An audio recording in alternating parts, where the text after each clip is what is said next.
Hello learners, this is Dr. Anupriya Patra, Assistant Professor of English, Sri Narayana Guru Open University. And here we will deal with Lights Out, a play by Manjula Padmanabhan. Before we move into the details of the play, imagine something. You are sitting very comfortably at your home. It is late at night and the world outside is dark and quiet, or it seems so at first. But then you hear something. Some screams, and again you hear it. Screams, commotion, uneasy murmurs, all these breaking through the walls of silence. And this doesn't end there. And night after night you hear it. Now what would you do? Would you ignore it? Or convince yourself that there is nothing? Or would you step outside your safe bubble, risking confrontation to discover the truth? Or will you do? And this situation, it sets the stage for Manjula Padmanabhan's play, Lights Out. The real drama in this play isn't just outside the house, it is within the hearts of those who hear the noise. Now let us move on to the plot, or rather the summary of the play. Leela and Bhaskar, a higher middle class married couple, they have been hearing strange sounds of sexual harassment of a woman from their neighboring building very often. Leela is terrified and traumatized because of these sounds. These sounds make Leela hysterical. She is able to hear the voice of the victim and her cries in her subconscious mind.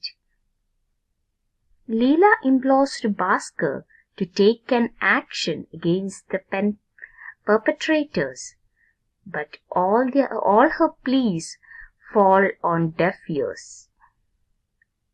Bhaskar is least disturbed by all these actions and sounds, for to a man, a woman is an object of play and to have pleasure with her body. Leela begs her husband Bhaskar to call for police, but he brushes away her request. He advises Leela to practice yoga, through which she can reduce her fear instead of thinking of this incident. Naina, Leela's friend, is told that the strange sounds that she hears are sounds of a local slum religious ceremony. But Naina grows inquisitive and looks out of the window to know what kind of religious ceremony is taking place exactly, and finds to her horror 4 men assaulting a woman sexually. She is shaken to see 3 men holding a woman as the 4 attacks her brutally. When Naina denies to call it a religious ritual, men in the play deny to call it a rape.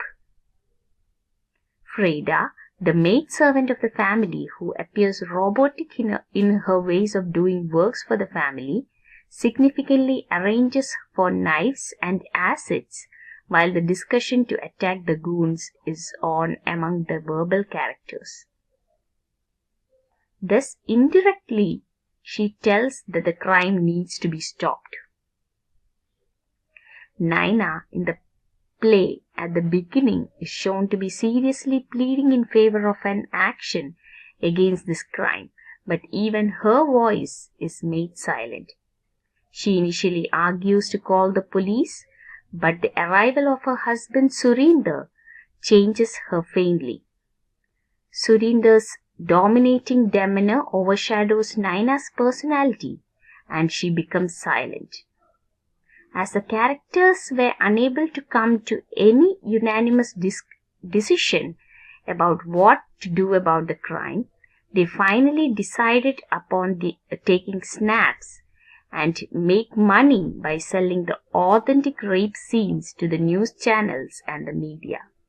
And finally, when they were about to go out to take advantage of this heinous crime, they found for themselves that it was too late for them to come for the perpetrators and the victim had already gone away from the site before they reached the spot.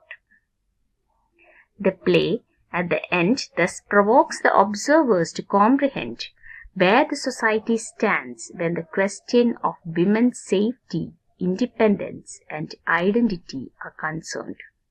That's the short summary about the play, and let us now move on to the main characters. The first character is Leela, who can be called the voice of conscience. Leela's world is supposed to be ordinary, a predictable rhythm of domestic life. But these nightly screams unravel or rather expose her. For her, the noise isn't just a sound, it is a call for her conscience. She feels a deep instinctive need to act, to intervene, but fear of the society paralyzes her. She is trapped by the weight of being the only one who seems to care. Isn't this feeling so relatable? We have also been facing such fears. That loneliness in concern. Leela's struggle isn't just with the noise, it is with herself, with the fear of stepping outside social norms and risking judgment. Through her, Manjula Padmanabhan gives voice to the moral dilemmas we all face. The inner battle between acting on our values or succumbing to fear and apathy. That is about Leela. And the next character is Bhaskar, Leela's husband. Bhaskar believes he is being practical. To him, the noises are just a private matter, or perhaps a strange ritual they have no right to interpret. Let us not get involved, he insists. This is what he says. But is his pragmatism truly wisdom? Or is it a convenient excuse for apathy? Bhaskar isn't cruel or indifferent on the surface. He is just like so many of us. Like many people we see around us, busy, comfortable, unwilling to disturb his life for someone else's pain. Yet, his inaction speaks volumes about a social norm, the tendency to prioritize personal convenience over collective responsibility. By amplifying Bhaskar's reasoning, Manjula Padmanabhan, she forces us to ask ourselves the question, how often do we justify inaction with the guise of practicality? And the next characters we see are the friends, who have divided perspectives or a spectrum of responses to everything. They are Naina and Mohan. Enter Naina and Mohan, the friends who mirror the audience's divided reactions. Naina, like Leela, feels uneasy about the noises. She wants to act, to do something or anything. But Mohan echoes Bhaskar, shrugging it off with a casual, "It's not our problem." This dynamic is one we see in every society. The conflict between those who feel deeply and want to help and those who see intervention as unnecessary and risky. Manjula Padmanabhan captures this social split very perfectly, making us question, in a crisis, which side we should fall on. Are we Naina, moved by empathy, or should we support Mohan, content in inaction? And the next very quiet but powerful character we see in the play is the servant, the powerlessness and inequality of the servant. The servant doesn't have lines to shout or decisions to make, but his silence speaks volumes. He understands the gravity of the situation better than anyone else, yet he, acutely aware of his limitations, remains silent. His fear isn't just of the noises, but of his lack of agency. What can I do? His presence seems to ask, I am just a servant. This character shows an important reality. It displays an important reality, the systemic barriers that prevent action. It is not always about willingness. Sometimes it's about the lack of power to make a difference. And then there is Surinder, Naina's husband. He enters the scene with a suggestion that chills us to the core. Let us turn off the lights and watch. This is what he says. It's more than just a suggestion. It's a statement about a society's tendencies. Surinder's proposal isn't just about the group's detachment. It's about our own. How often do we watch suffering from a distance through a screen or a window and tell ourselves it's enough? By indulging curiosity without action, we become complicit. Surinder forces us to confront this uncomfortable truth about ourselves, our tendencies to observe rather than intervene. And something about the haunting conclusion or the climax. The play's climax is unsettling in its simplicity. Nothing happens. The screams don't stop. The group debates endlessly but takes no action. This deliberate lack of resolution in the play is Padmanabhan's masterstroke.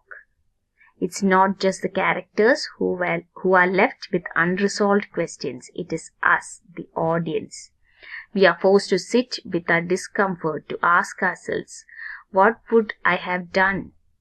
The play's brilliance lies in its refusal to offer a closure or a climax. It leaves us haunted by our own potential for inaction. Next, moving on to the themes which are universal. The main themes are apathy, fear, moral responsibilities. These aren't just the themes of the play, they are the dilemmas of our time and of all times. Padmanabhan's brilliance is in crafting a story that transcends its urban Indian settings to speak to universal human struggles. The ambiguity of the narrative, the lack of resolution, and the complex characters, all these ensure that the play resonates across cultures. It is not just a story, it is a mirror reflecting our flaws, our faults, our fears, and also our choices. And what is this play? It is after all a call for action. So the next time you hear a cry for help, or a cry, literal or metaphorical, what will you do? Will you act, stepping out into the light, or will you turn off the lights and pretend not to see, not to hear? This play is just a reminder. It's a reminder that doing nothing is a choice too, and it has its own consequences. It challenges us to examine our own choices and perhaps to do better. The question isn't just for the characters, it's for all of us. Will you act or pretend not to see?